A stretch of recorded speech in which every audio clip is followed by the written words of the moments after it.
In this final video, I was tempted to make some predictions about the future of research on neural networks. Instead, I'm going to explain to you why it would be extremely foolish to try and make any long-term predictions. I'm going to try and explain why we can't predict the long-term future by using an analogy. Imagine you're driving a car at night and you're looking at the tail lights of the car in front.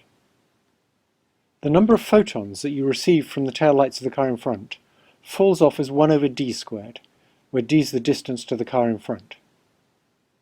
That's assuming that the air is clear. But now suppose there's fog.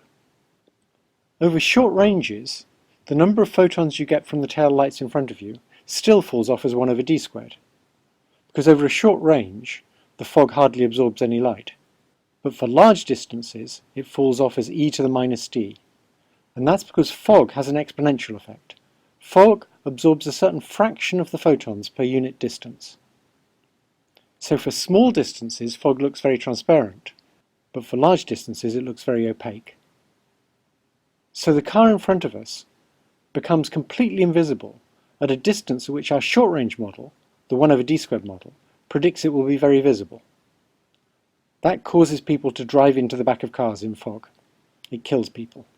The development of technology is also typically exponential. So over the short term, things appear to change fairly slowly, and it's easy to predict progress.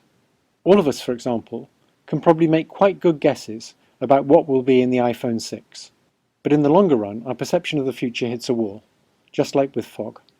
So the long-term future of machine learning and neural nets is really a total mystery. We've no idea what's going to happen in 30 years' time. There's just no way to predict it from what we know now, because we're going to get exponential progress.